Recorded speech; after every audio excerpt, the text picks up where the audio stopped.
स्वस्ति नस्तारक्षयो अरिष्टानेमिः स्वस्ति न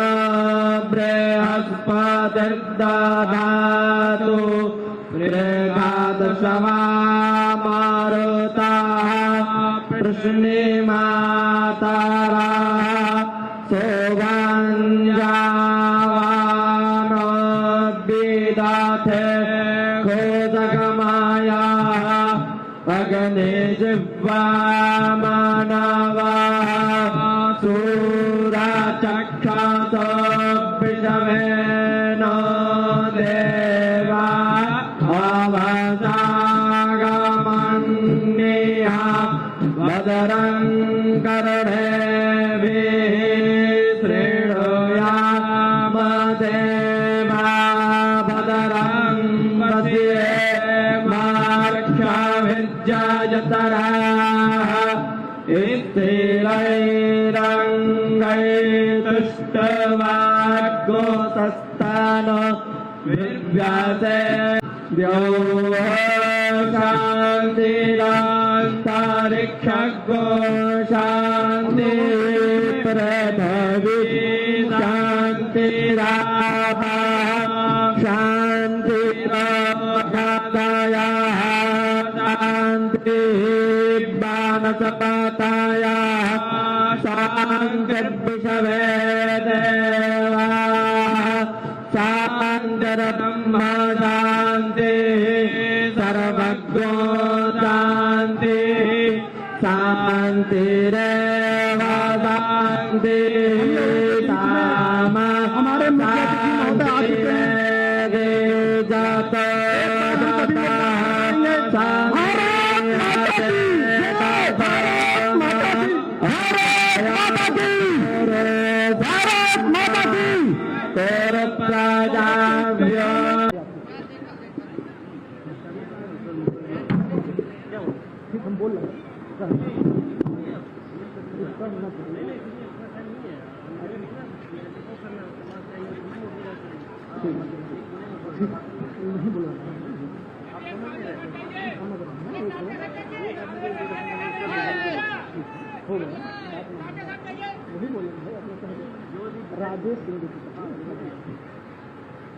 आज यहाँ पर अतिथि देवो भव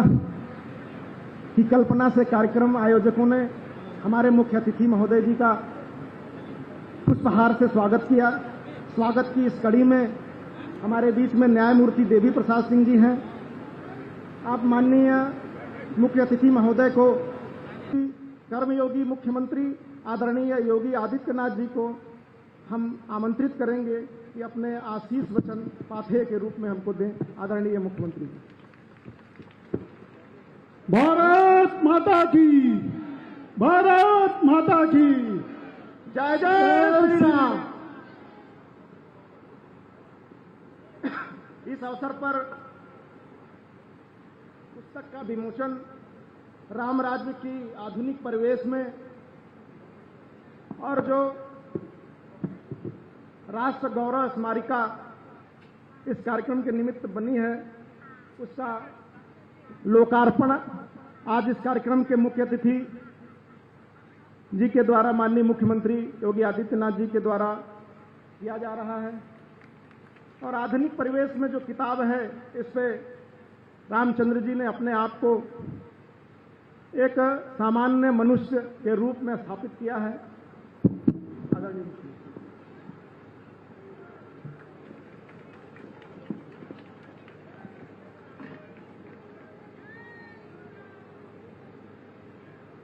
अयोध्या के इस पावन धरा पर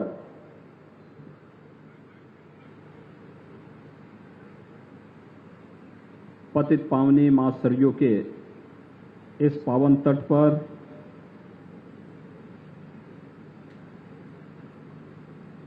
भारत के शौर्य,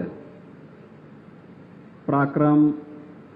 और बलिदान के प्रतीक महाराणा प्रताप की इस भव्य प्रतिमा के लोकार्पण कार्यक्रम में आज मंच पर उपस्थित प्रदेश सरकार में मेरे वरिष्ठ सहयोगी, नगर विकास शहरी समग्र विकास, नगरीय रोजगार, गरीबी उन्मूलन,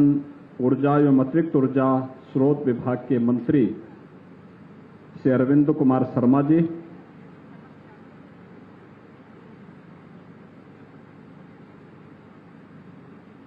इलाहाबाद उच्च न्यायालय के माननीय न्यायमूर्ति श्री दिनेश कुमार सिंह जी, उत्तर प्रदेश सरकार में कारागार एवं होमगार्ड विभाग के मंत्री डॉक्टर धर्मवीर प्रजापति जी, महिला कल्याण, बाल विकास एवं पुष्टाहार विभाग की राज्य मंत्री श्रीमती प्रतिभा शुक्ला जी, लोकप्रिय सांसद श्री लल्लू सिंह जी, महापौर श्री ऋषिकेश उपाध्याय जी, जिला पंचायत अध्यक्ष श्रीमती रोली सिंह जी, लोकप्रिय विधायक श्री वेद प्रकाश गुप्ता जी, विधायक रुधौली श्री रामचंद्र यादव जी, विधायक बीकापुर से अमित सिंह चौहान जी, पूर्व सांसद श्री विनय कटियार जी, ब्रिगेडियर केआर सिंह जी, कुलपति डॉक्टर राम मनोहर लोहिया विश्वविद्यालय प्रोफेसर रविशंकर सिंह जी, डॉक्टर यशपाल सिंह जी, अम्बरीश सिंह चौहान जी, राजेश सिंह जी, आज के इस कार्यक्रम में उपस्थित कार्यक्रम के संयोजक अजय प्रताप सिंह जी और उपस्थित सभी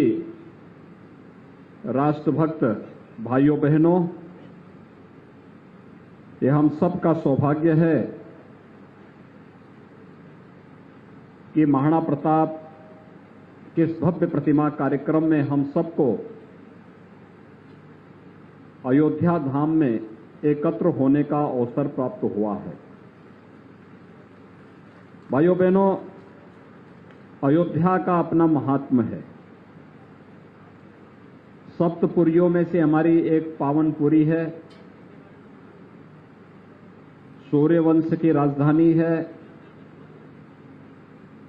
मनुष्य के उद्गम की स्थली भी है। इस धरती का पहला राजा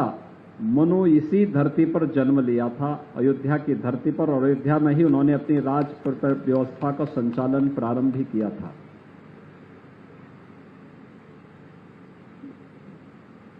दुनिया की सबसे पवित्र नदी मानी जाने वाली मां सदृश गंगा को इस धराधाम पर लेकर आने वाले राजा भगीरथ भी इसी धरती से जुड़े थे, इसी अयोध्या के राजा थे। और उसी परंपरा में मर्यादा पुरुषोत्तम भगवान श्री राम का जन्म होता है। मानव रूप में, एक मनुष्य के रूप में, मनुष्य के जीवन में आने वाले हर एक उतार चढ़ाव का सामना करते हुए उस कालखंड में उन्होंने मर्यादा का जो पाठ प्रत्येक मानवीय व्यवस्था पर विश्वास करने वाले नागरिक के सामने जो तय किया, आज भी वह हम सब के लिए उसी प्रकार की प्रेरणा का एक केंद्र बिंदु बना हुआ है।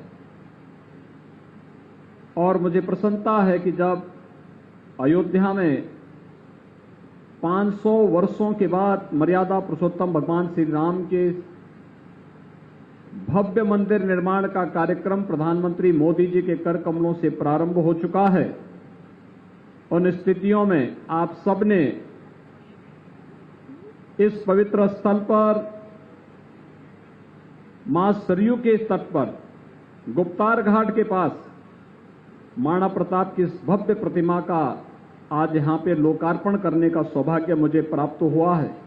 मैं इसके लिए आप सबको, आयोजकों को हृदय से धन्यवाद देते हुए आप सबको बधाई देता हूं, अपनी शुभकामनाएं देता हूं। भाइयों बहनों, महाराणा प्रताप का जन्म 9 मई माना जाता है और 28 वर्ष की उम्र में उनके सामने ऐसा संकट आया था कि जो मेवाड़ की राजधानी चित्तौड़ थी, ये सभी ज्यादातर भूभाग पर अकबर का कब्जा हो गया था। लेकिन अपनी दूरदर्शिता, अपने शौर्य और अपने पराक्रम के कारण महाराणा प्रताप ने अपने जीवन में अभाव की चिंता किए बगैर एक सन्यासी के रूप में, एक योगी के रूप में जंगलों में विपरीत परिस्थितियों में रहते हुए भी अपनी सेना का संगठन खड़ा किया। अकबर जैसे विशाल साम्राज्य के बादशाह को चुनौती दी और अपने जीवन में ही मेवाड़ के उस सभी जितने भी किले थे, जितने भी गढ़ थे, जितना भी भूभाग था, उसे वापस लेकर के भारत के शौर्य और पराक्रम का लोहा दुनिया के सामने प्रस्तुत करने का कार्य भी किया था। भाइयों बहनों, जब भी भारत के अंदर शौर्य पराक्रम की बात आती है तो मध्यकाल में 3-4 नाम हर एक जवान पर उभर पड़ते हैं। महाराणा प्रताप का, छत्रपति शिवाजी महाराज का, गुरु गोविंद सिंह जी महाराज का। हर व्यक्ति बड़ी श्रद्धा के साथ नाम लेता है कि इन महापुरुषों ने देश के लिए जीवन जिया था, अपने लिए नहीं। अगर वे चाहते तो वे भी उस कालखंड में चाहते कि भाई मैं कैसे लड़ पाऊंगा अकबर के साथ, अकबर के सामने, क्योंकि अकबर के पास एक बड़ी सेना है और यहां पर तो भीतर घात करने वाले बहुत सारे लोग बैठे हुए हैं, कैसे मैं फेस करूंगा। वह भी अधीनता स्वीकार कर लेते और अपने मेवाड़ की गद्दी को सुरक्षित रख पाते, लेकिन उन्होंने ऐसा नहीं किया। यहां तक कि जो मानसिंह, जिसने अपनी बुआ को अकबर के यहां भेज दिया था, उसके साथ भोजन बैठकर पाना भी उन्होंने अपना अपमान समझा था और कहा था कि नहीं, मैं ये नहीं कर सकता। एक विधर्मी के साथ हम इस प्रकार से उसे सम्मान नहीं दे सकते जो देश और धर्म के लिए खतरनाक हो। और भाइयों बहनों, मर्यादा पुरुषोत्तम भगवान श्री राम के इस पावन धाम पर, जब भगवान श्री राम के इस पावन धाम पर हम लोग महाराणा प्रताप की इस भव्य प्रतिमा का उद्घाटन का कार्यक्रम कर रहे हैं, मैं सबसे पहले आयोजकों को इस बात के लिए धन्यवाद दूंगा कि उन्होंने बहुत अच्छा स्थान चयन किया है इस कार्य के लिए, क्योंकि एक यहां पर जो घाट है, यह वही घाट है जिस पवित्र घाट को मर्यादा पुरुषोत्तम भगवान श्री राम ने अपनी अंतिम यात्रा के लिए चुना था। इसकी पवित्रता का अंदाजा हम सब लगा सकते हैं। दूसरा, यहां पर प्रधानमंत्री मोदी जी के विजन के अनुरूप अयोध्या को दुनिया की सबसे सुंदरतम नगरी के रूप में स्थापित करने का जो कार्यक्रम चल रहा है, इसमें हमारा वह कार्यक्रम प्रारंभ हो गया हुआ है। आज मैं, मेरे साथ मंत्रियों का एक समूह अयोध्या के विकास के कार्यों की समीक्षा करते हुए ही हम लोग लगातार अलग अलग ग्रुप से मुलाकात भी किए हैं, अलग अलग कार्यक्रमों के साथ भी जुड़े हुए हैं। सुबह सुबह मैं आया था, हनुमानगढ़ी में दर्शन किया, दर्शन करने के बाद राम जन्मभूमि में भगवान श्री राम का दर्शन किया, मंदिर के निर्माण कार्य की प्रगति को नजदीक से देखा, फिर वहां से गए प्राथमिक स्वास्थ्य केंद्र का निरीक्षण किया, अयोध्या के विकास के लिए जो 8 ओवर ब्रिजेज बन रहे हैं, ऊपरगामी सेतु बन रहे हैं, उनमें से कुछ का निरीक्षण किया, कुछ की समीक्षा की, और फिर वहां से हम लोग एक बेसिक शिक्षा परिषद के स्कूल में भी निरीक्षण करने के लिए गए कि कैसे अध्ययन हो रहा है, क्या सुविधाएं हैं, बच्चों की मन में क्या भावनाएं हैं। वहां पर जाने के बाद फिर भगवान राम का जो प्रिय कार्य था, उन्होंने कहा था कि अगर सचमुच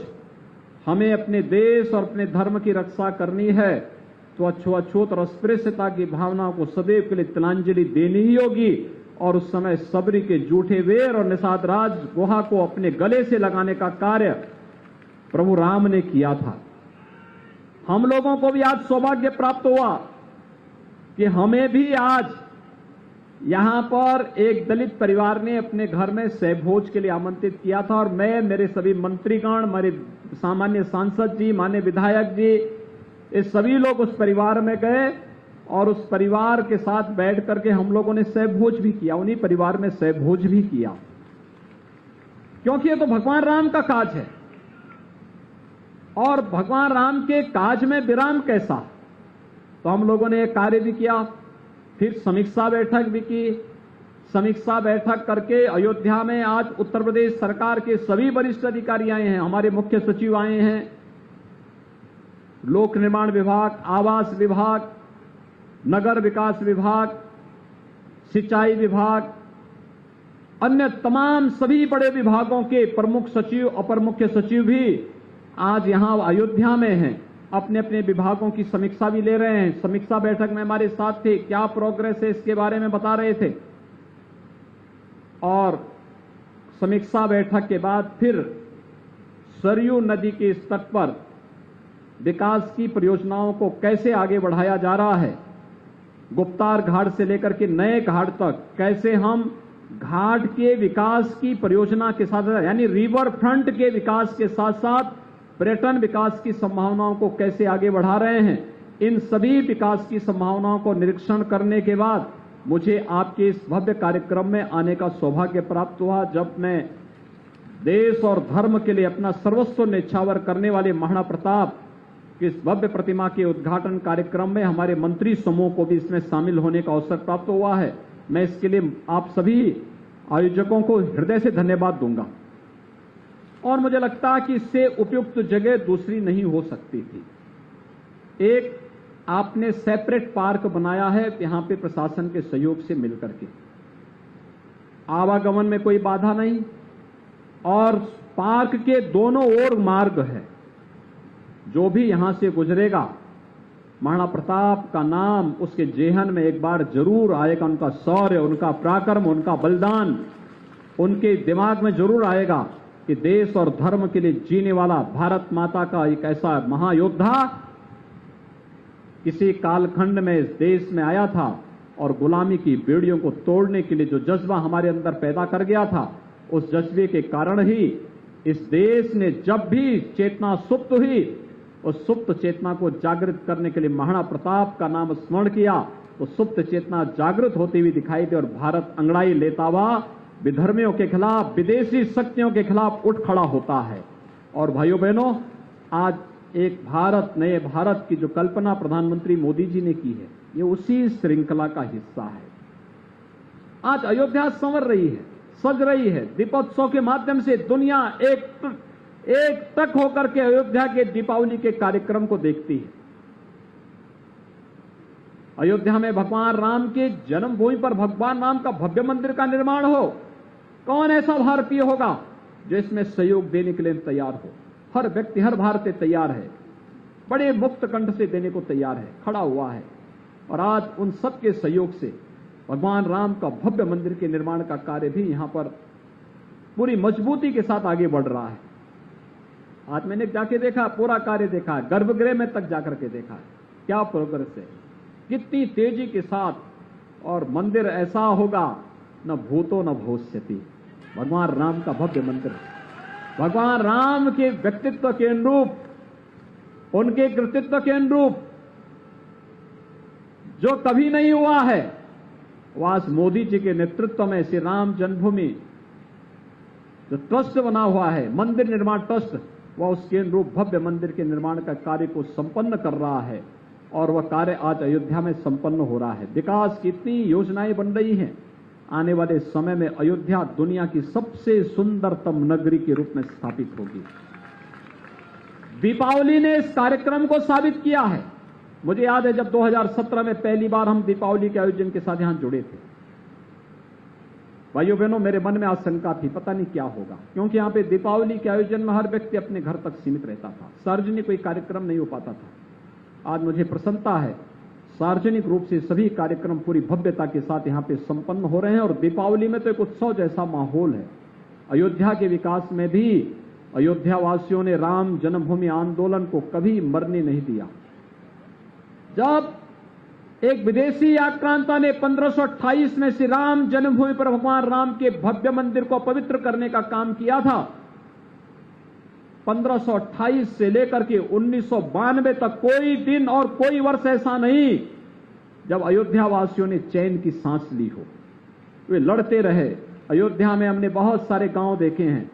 जो आज भी नंगे पैर चलते हैं। एक ही संकल्प है 500 वर्षों का, अपने प्रभु राम का भव्य मंदिर का निर्माण करके रहेंगे और अपना स्थान वापस लेकर के रहेंगे। बहुत सारे परिवार हैं जो सिर पे साफा नहीं बांधते, केवल एक ही संकल्प है कि जब भगवान राम का भव्य मंदिर बनेगा तब हम अपनी पगड़ी भी धारण करेंगे। और मुझे लगता है आज वह कार्य संभव हो पा रहा है, हो गया है। अब तो एक वर्ष और इंतजार करिए, भगवान रामलला अपने भव्य मंदिर में विराजमान होंगे। आज भी मैं देश के अंदर कहीं जाता हूं, लोग मुझसे पूछते हैं आपको कैसा लग रहा था जब आपने भगवान राम को टाट से एक मंदिर में स्थापित किया। मैंने कहा मेरे लिए तो गौरव की बात थी, क्योंकि मेरे दादा गुरु के समय मूर्ति स्थापित हुई थी और मेरे समय में भव्य मूर्ति को मंदिर में स्थापित करने का सौभाग्य मुझे प्राप्त हुआ। मेरे लिए इससे बड़ा गौरव की बात क्या होगी। राम जन्मभूमि का पूरा आंदोलन मेरे पूज्य गुरुदेव महंत अवैधनाथ जी महाराज के नेतृत्व में राम जन्मभूमि मुक्ति के समिति लड़ रही थी, तो हमारी तो 3-3 पीढ़ी इस पूरे कार्यक्रम के साथ जुड़ करके लगी हुई है। तो हमारे लिए, मेरे लिए इससे ज्यादा गौरव की बात क्या होगी। और भाइयों बहनों, आज जो कार्यक्रम आपने महाराणा प्रताप को उनकी भूमिका के अनुरूप उचित स्थान देकर के मां सरयू के तट पर बहुत अच्छा रिवर फ्रंट हमारा ये विकसित होने जा रहा है। हजारों श्रद्धालु और पर्यटक यहां पर शाम के समय आते हैं और सायंकाल के समय आकर के पर्यटन का आनंद मिलेंगे, महाराणा प्रताप की शिक्षाओं से भी प्रेरणा प्राप्त करेंगे और भव्य पार्क के बीच महाराणा प्रताप की शोभा अपने आप ही अयोध्या के माध्यम से भगवान राम के उच्च आदर्शों से प्रेरणा लेते हुए देश के लिए, धर्म के लिए त्याग और बलिदान की एक नई परंपरा को आगे बढ़ाने के लिए हमें प्रेरित करती रहेगी। मैं आयोजकों को आज के इस कार्यक्रम के लिए हृदय से बधाई देता हूं, आप सबको अपनी शुभकामनाएं देता हूं और विश्वास व्यक्त करता हूं कि हम सब मिलकर के अयोध्या की सुंदरतम नगरी के रूप में स्थापित करते हुए अयोध्या में वह सब कुछ देंगे जो अयोध्या की आवश्यकता होगी और उत्तर प्रदेश वह सब करेगा जो नए भारत के आवश्यकता के अनुरूप होगा। उत्तर प्रदेश उसमें अग्रणी भूमिका का निर्वहन करेगा। आप सबको 9 मई को महाराणा प्रताप की जयंती है, अभी से महाराणा प्रताप जयंती की हार्दिक बधाई और शुभकामनाएं आप सबको देते हुए इस पूरे कार्यक्रम के आयोजकों को मैं हृदय से बधाई देता हूं, अपनी शुभकामनाएं देता हूं। धन्यवाद। जय हिंद, जय जय श्री राम। जय जय श्री राम। यह जो मूर्ति का निर्माण अखिल भारतीय क्षत्रिय कल्याण परिषद अयोध्या और महाराणा प्रताप मेमोरियल ट्रस्ट द्वारा हुआ है, इस मूर्ति को यहाँ के नगर निगम को आयोजक मंडल द्वारा समर्पित किया जा रहा है। इस अवसर पर हमारे मुख्य